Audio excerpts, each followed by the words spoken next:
Kendra. I'm from New Orleans, Louisiana. I'm a 5th grade math teacher and I love to cook. So you're currently watching Cooking with Kendra. This is currently my first video, so guys, please like, share, subscribe, comment to Cooking with Kendra, and share with your friends on Facebook, Instagram. Also, please feel free to leave any tips, suggestions, any concerns you may have below, as well as any recipe requests that you guys want to see from me that you may have seen on my Facebook or my Instagram, Rena's Gumbo and Goodies. Today I'll be making curry goat. So come on over, you can see the ingredients that we're going to use. First thing, you want to make sure you have your pot with your oil getting hot. So I currently have my pot. I'm going to turn it up a little bit so it can get hot while I talk you guys through the ingredients that we're going to use. So first we have, this is about 2.5 to 3 pounds of goat. And what I did was basically I just rubbed in some salt and pepper. The next right here, you have potatoes. Don't worry guys, you don't have to cut them in the beginning because you're not going to use them until about 2 hours in. You cooking the goat, so 2 to 2.5 hours. Also right here, I have some curry powder. I have some white onions, green onions. I have some garlic, white pepper, tomato paste. Also, I have some habaneros, Scotch bonnet peppers, if you will, and also some thyme. And I have some chicken bouillon. Okay, so guys, let's get started. What I'm going to do is just make sure the pot is hot. While I do that, I'm going to go ahead and grab my spoon. Okay, so I have my spoon. Now what I'm going to do is I'm going to make sure the pot is hot. So what I usually do is just take like maybe a small piece and just drop in there to see if it sizzles. And guys, look at that, it's sizzling. So I'm going to go ahead and drop this in. And what I'm going to do is I want to brown this. So basically you just want to let it cook for about a couple minutes. Let it sit down in the pot, cook, and then we're going to go ahead and stir it so we can get it browned. Okay guys, so now we're really cooking. We have it all browned. So what we're going to do next is we're going to go ahead and add our curry. We're going to dump all of that in there, and then we're going to give it a good stir. And while we're stirring, we're going to let it cook about a minute. So we want to cover it all in curry. And we want to fry all the curry and the goat down.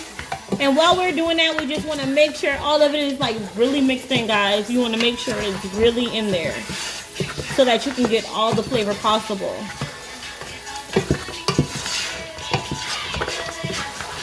Okay, so we have everything pretty covered.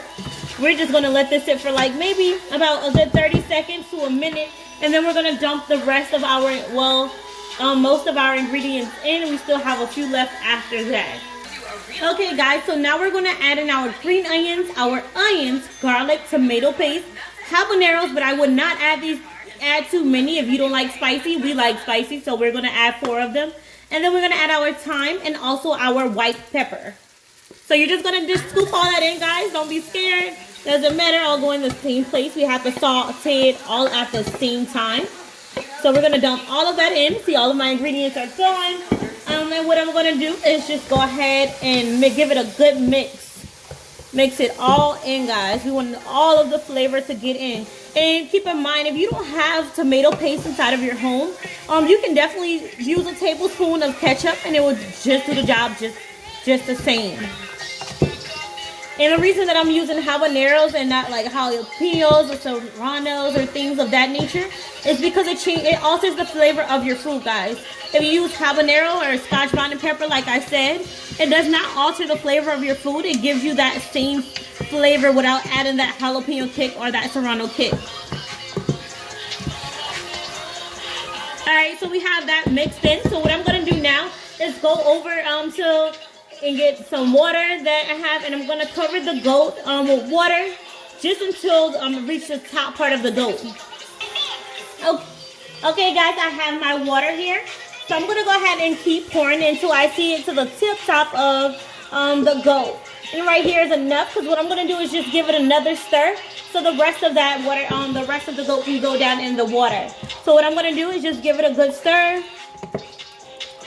Got everything covered with water. And then what I'm going to do is just get my lid. I'm going to go ahead and cover the pot and let it simmer for about 2.5 to 3 hours. Okay guys, it's now been about an hour. So we're going to go ahead and give it a good stir to see if we need to add a little bit of water. And we do, because it's getting kind of thick. And guys, we have to cook this for about at least an hour more. So I'm going to add a little bit more water in here. And let it just bring to a boil. Stir it again and put the top back on. And then we'll be back in an hour to see how it is looking.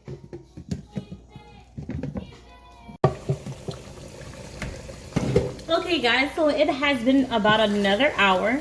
So I'm just going to give the bottom of the pot a good scrape because sometimes the curry likes to stick. And now it's time to add those potatoes. Do you see some of the meat is falling off the bone here? That's how you know it's really time. Or you can just pick a piece up and just take a chunk out of it, however you want to judge. But I'm going to go ahead and give this another good stir. I'm going to add that chicken bouillon from earlier that we saw in the ingredients. And by the way, guys, the exact measurements will be down in the description. So I'm going to give that another stir. And then what I want to do is just add a tiny bit more water, not that much. And I'm going to go ahead and pop the lid right back on. So I added a little bit more water. Stir one more time. Just for the thickness, because the potatoes is going to thicken up a little bit more. And then I'm going to just top it up and let it cook for 20 minutes covered. And I'm going to put that on medium. So in about 20 minutes, we're going to come back and check, guys, and we should be good to go.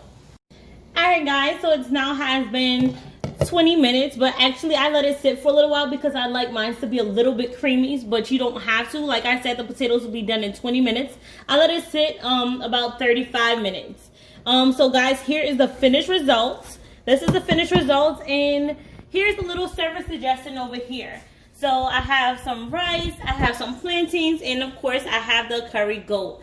And guys, once again, easy, simple meal. It may not seem easy. However, you can definitely improvise by putting this in the crock pot after the part where you add all of the seasonings and you brown. So basically, after that, you can just transfer it over to a crock pot, and 4 hours on high or 8 hours on low, and there you have it, guys. An easy, quick, simple meal. Again, this is Cooking with Kendra. You guys have a great day.